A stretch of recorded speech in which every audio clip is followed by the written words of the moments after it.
नमो नमो विद्यार्थियों, हम पढ़ रहे हैं बीए पार्ट सेकंड में संस्कृत विषय और संस्कृत विषय में हम पढ़ रहे हैं सुकनास उपदेश। देखिए, सुकनास उपदेश में क्या कहते हैं, जो कवि बाणभट्ट का सुकनास उपदेश है। जब एक बार सुकनास के पास चंद्रा पेड़ दर्शन करने के लिए एक बार आते हैं, और जब दर्शन के लिए आते हैं तब सुकनास उससे क्या कहते हैं, देखिए कि गर्भेश्वरत्वम अभिनव यौवनत्वम अप्रतम रूपत्वम मानुषक्तित्वं चैति महतीयम खलु अनर्थ परंपरा सर्वा अभिनयानाम एकैकम अप्येषाम् आयतनम केमुत संवायः यौवनारंभे च प्रायः शास्त्र जल प्रक्षालन निर्मला अपि कालुष्यम उपयाति बुद्धि अनुज्झित धवलतापि सरागै भवति यूनां दृष्टिः अपहरति च बात्येव शुष्कपत्रम समुद्भूत रजो भ्रांतिर अति दूरम आत्मेच्छया यौवन समय पुरुषम प्रकृति। देखिए क्या कहते हैं कि गर्भ ऐश्वर्यत्वम, गर्भ कहते हैं गर्भ से ही, उत्पत्ति से ही, जब व्यक्ति का जन्म होता है उसी समय से ऐश्वर्यत्व, ऐश्वर्यत्व मिल जाना, ऐश्वर्य मिल जाना। क्या कहा?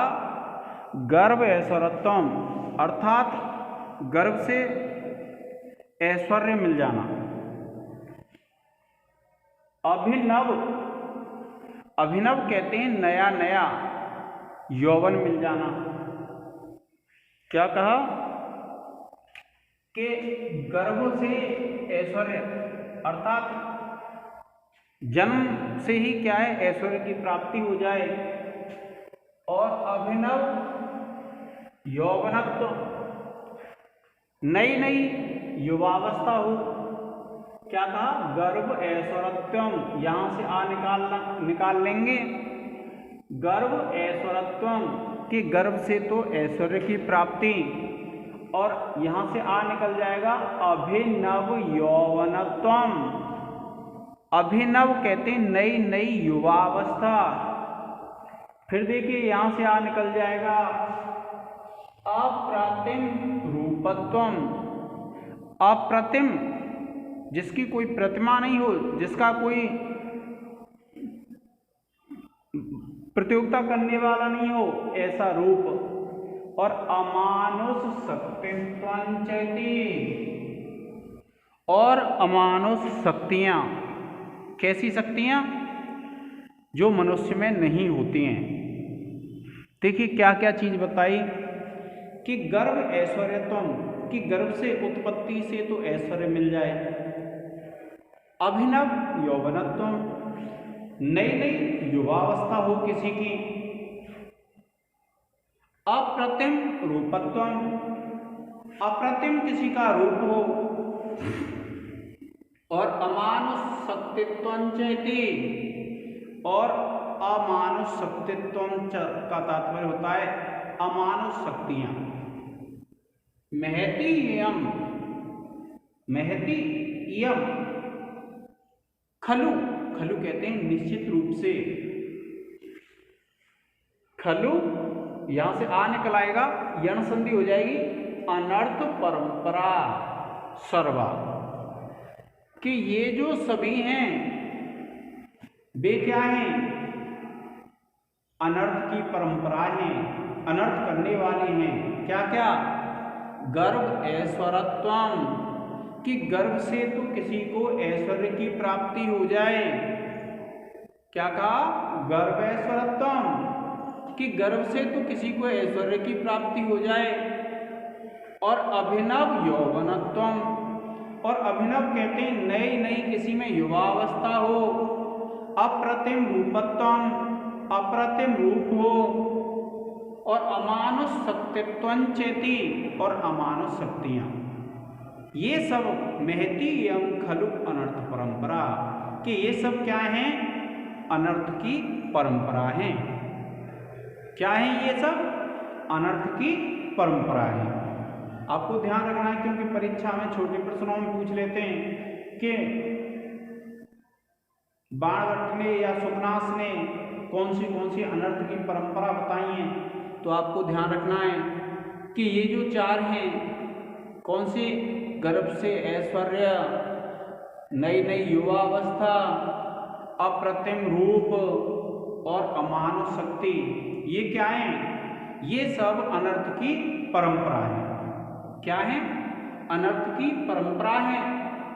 और अविनयानाम एक एकम अपि येषाम आयतनम, कि अविनयानाम, जो अभिनय के कारण होते हैं, अविनयानाम यानी जो अभिनय होते हैं, उनके जो दुष्टता होती हैं उनकी, एक एकम अपि, एक एक भी, येषाम आयतनम, इनका आयतन है। ये जो चार बताई हैं, ये अनर्थ की परंपरा, तो जो अभिनय होती हैं, जो दुष्टता किसी व्यक्ति में आती है, तो इनमें से अगर एक भी किसी के पास होता है तो वह दुष्टता का, अभिनय का स्थान होता है। किमुत संवायः, किमुत संवायः, संवायः कहते हैं किसी में अगर सब हो तो उसका कहना क्या? क्या कहते हैं कि अविनयानाम एक एकम अपि, कि ये जो चार अनर्थ की परंपरा बताई हैं उनमें से एक एक भी दुष्टता का स्थान है। और किमुत संवाय, तो किमुत संवाय, अगर किसी व्यक्ति में ये सब हैं तो उसका तो कहना ही क्या है? क्या कहते हैं कि ये सब जो बताई हैं अनर्थ की परंपरा, ये सब क्या है? अविनय का स्थान है, दुष्टता का स्थान है। और अविनय का स्थान है, दुष्टता का स्थान है, इसलिए, और एक एक भी अगर किसी में होती है तो उसके व्यक्ति के स्वभाव में अविनय आ जाती है। और किसी में अगर सब हो तो उनका तो कहना ही क्या है। तो आ गया होगा आपके समझ में, अविनयानाम एक एकम अपि, यहाँ वृद्धि संधि हो जाएगी और यहाँ यण हो जाएगी, एकम अपि येषाम, यहाँ यण संधि हो जाएगी। आयतनम, के एक एक भी अभिनय का स्थान है। किमुत संवायः, और किमुत संवायः, तो फिर संवायः अगर किसी में चारों हो, चारों का समूह हो तो फिर उसका कहना ही क्या है। अब क्या कहते हैं मंत्री सुकनास चंद्रापीड़ को समझाते हुए कहते हैं कि यौवन आरंभे च, कि यौवन आरंभे च, यहां से यौवन का वर्णन शुरू हो रहा है विद्यार्थियों।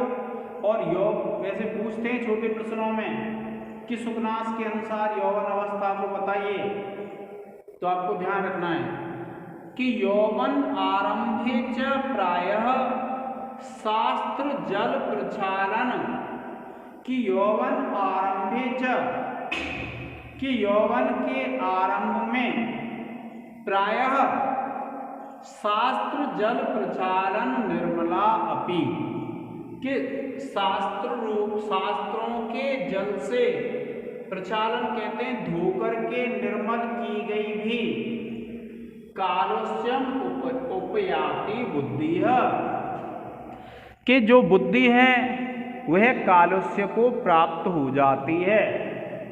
क्या कहा कि यौवन आरंभे, युवा अवस्था के आरंभ में, प्रायः, प्राय का तात्पर्य क्या होता है? सबके साथ नहीं होता, लेकिन अधिकतर ऐसा होता है कि प्रायः शास्त्र जल प्रक्षालन निर्मला अपि, कि शास्त्र जल, कि शास्त्र के ज्ञान से अर्थात शास्त्र के जल से धोकर के निर्मल की गई भी बुद्धि, अर्थात जिस व्यक्ति ने शास्त्रों का अध्ययन कर लिया है, जिसको शास्त्रों का ज्ञान है और जिससे शास्त्रों के ज्ञान से जिसने अपने अज्ञान को नष्ट कर दिया है, ऐसा जो व्यक्ति होता है, तो यौवन अवस्था में क्या होता है कि प्राय ऐसा होता है, अक्सर कर ऐसा होता है कि शास्त्र जल प्रक्षालन निर्मला अपि, कि शास्त्रों के जल से धोकर के निर्मल की गई भी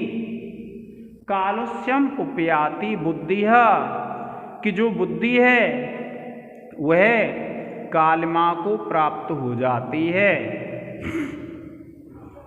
क्या कहा कि यौवन आरंभे, कि जब यौवन का आरंभ होता है, प्रायः शास्त्र जल प्रक्षालन निर्मला अपि कालुष्यम उपयाति बुद्धिय, कि शास्त्रों के जल से धोकर के निर्मल की गई भी बुद्धि कालिमा को, मैल को प्राप्त हो जाती है। इसका तात्पर्य यह है कि जो व्यक्ति शास्त्रों का अध्ययन करके अपनी बुद्धि के अज्ञान को दूर कर देता है और ज्ञान का प्रकाश उसमें जला देता है, और फिर भी यौवन अवस्था में अक्सर कर क्या होता है, प्रायः क्या होता है कि शास्त्रों के ज्ञान से युक्त व्यक्ति की बुद्धि भी अज्ञान से युक्त हो जाती है, कालेपन को प्राप्त हो जाती है। और फिर क्या कहते हैं, अनुज्झित धवलता अपि, अनुज्झित कहते हैं बिना त्यागे हुए, धवलता अपि श्वेतता, सरागैव भवति यूनां दृष्टिः, कि सरागैव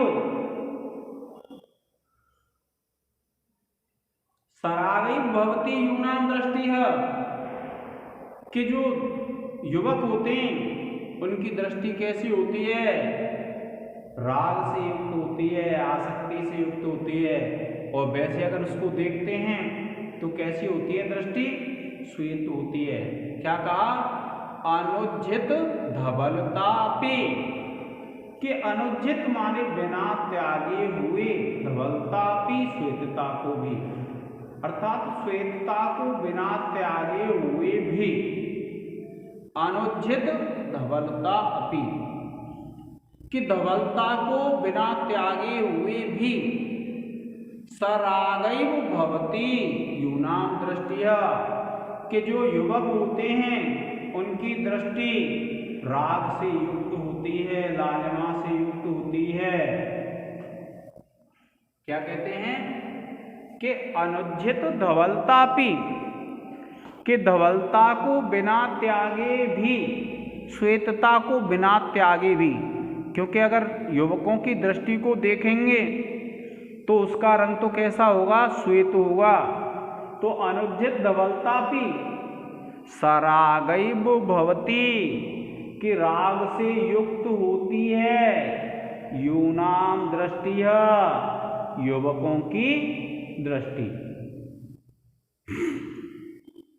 और देखिए, अपहरति च बात्येव, कि अपहरति च, अपहरण कर ले जाती है, बात्येव वायु के समान, कि अपहरति च बात्येव, कि वायु के समान अपहरण कर ले जाती है, शुष्क पत्रम, कि जिस प्रकार से सूखे पत्तों को वायु अपहरण कर ले जाती है, उसी प्रकार से ये जो यौवन अवस्था है वह भी व्यक्ति के प्रकृति को अपहरण कर ले जाती है। देखिए कि अपहरति च बात्येव शुष्क पत्रम समुद्भूत रजो भ्रांति, कि समुद्भूत माने उत्पन्न हुई, रजो भ्रांति, कि रजगुण की जो भ्रांति होती है, जो रज की भ्रांति होती है,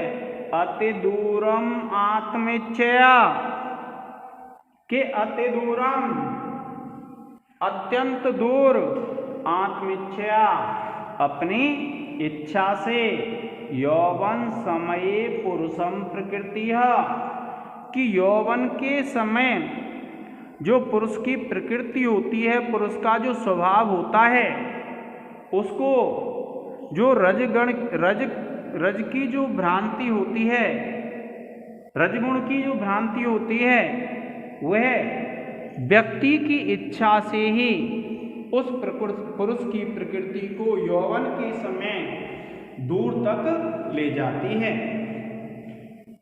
क्या कहा कि अनुचित कि अपहरती च बातेव शुष्कपत्रम समुद्भूत रजो भ्रांत्य अति दूरम आत्मेच्छया यौवन समय पुरुषम प्रकृतिया, कि जिस प्रकार से सूखे पत्ते को वायु उड़ा करके दूर तक ले जाती है, उसी प्रकार से जो पुरुष होता है उसके स्वभाव को ये रजगुण की भ्रांति, क्योंकि व्यक्ति में 3 गुण होते हैं, सत, रज और तम।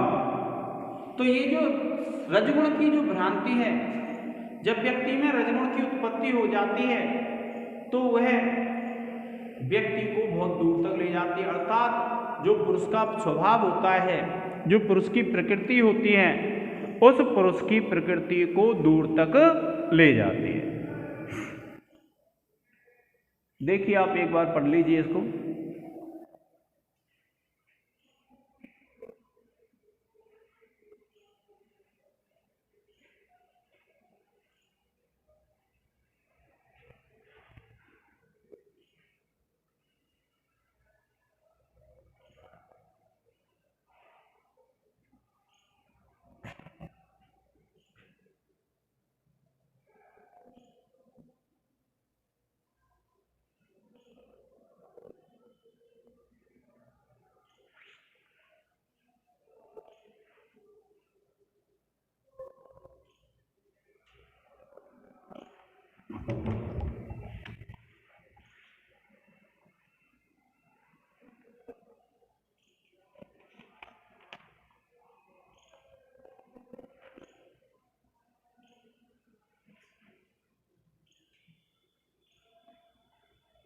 अब देखिए विद्यार्थियों, जब हम इसका विशेष लिखते हैं, ये हमारा तीसरा गद्य है पुस्तक में,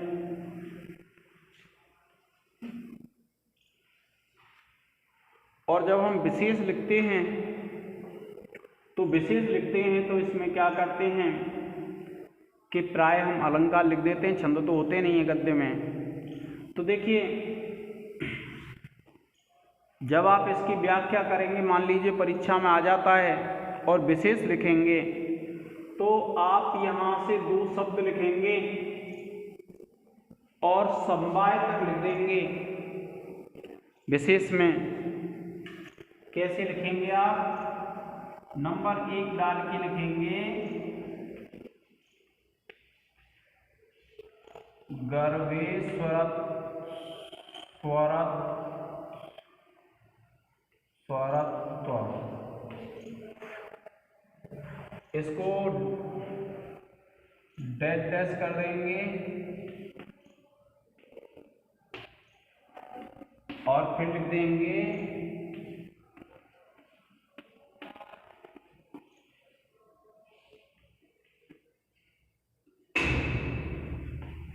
और फिर लिखेंगे आप इसमें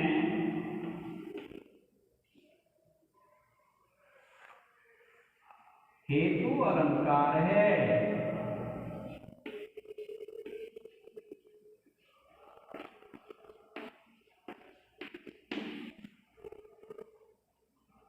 फिर देखिए दूसरा है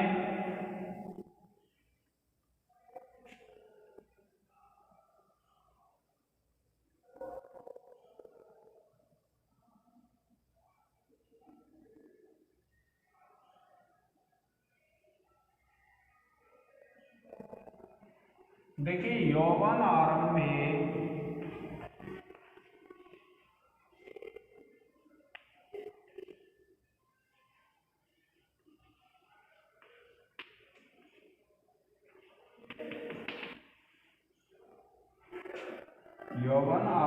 से लेकर के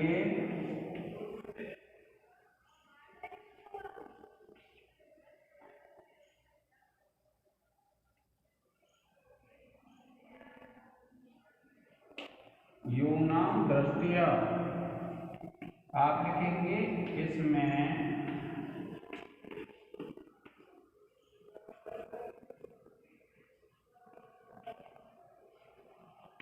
रूपक अलंकार है।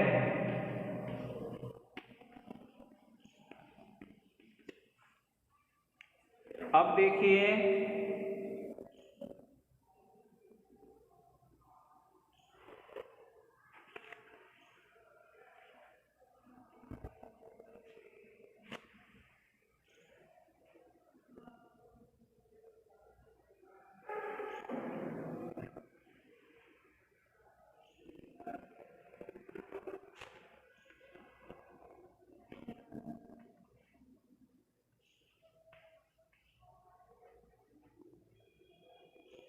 सरागैव,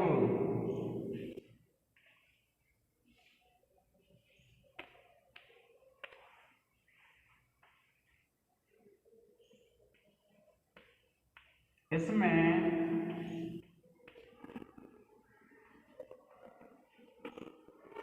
राग शब्द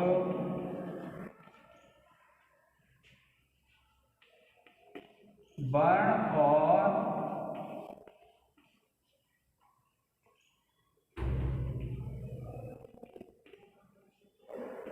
आसक्ति का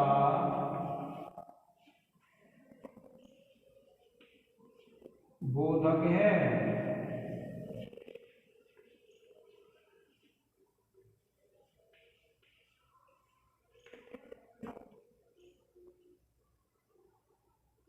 अतः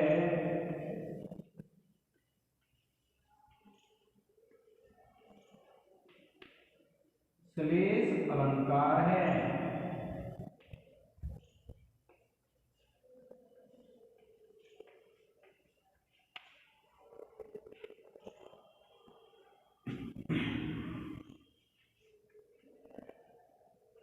फिर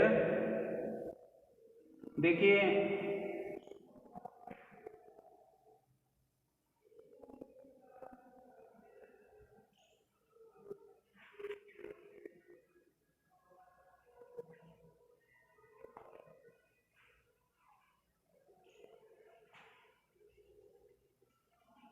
अपहरति च,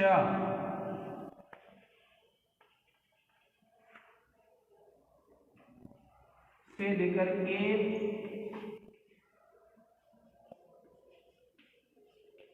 पुरुषम प्रकृति है।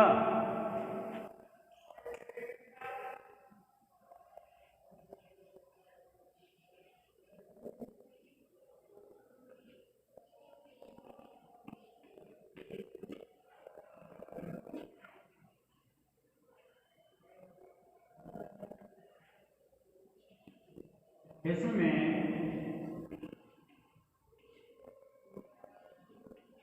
उपमा और श्लेष अलंकार है।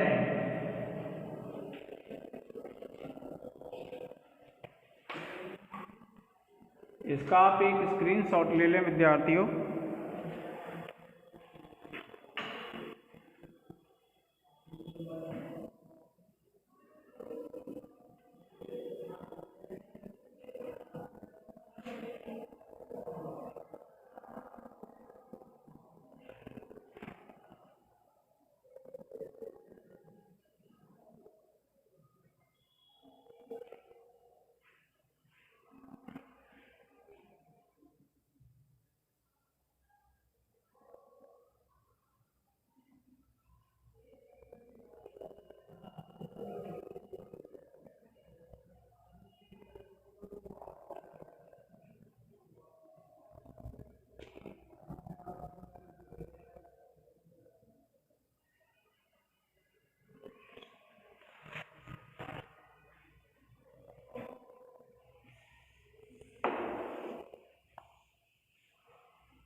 अब देखिए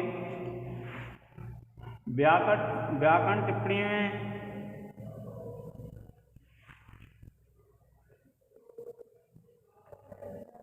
गर्भ ईश्वरत्व, गर्भ प्लस ईश्वरत्व गुण संधि हो जाएगी विद्यार्थियों। फिर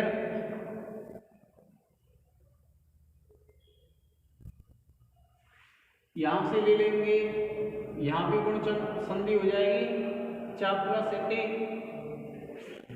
महति, इस पर ह्रस्वकार आ जाएगा, और इयम ये दीर्घ संधि हो जाएगी। खलु प्लस अनर्थ परंपरा, खलु प्लस अनर्थ परंपरा यण संधि हो जाएगी। अविनयानाम एक एकम अपि, तो एक एकम अपि, तो यहाँ एक एक हो जाएगा तो वृद्धि संधि हो जाएगी, और अपि प्लस एसाम, तो यहाँ यण संधि हो जाएगी।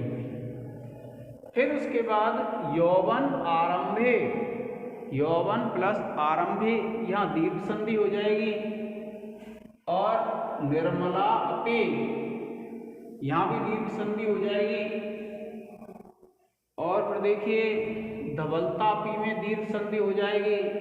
सरागैव, यहाँ वृद्धि संधि होगी, सराग प्लस एव।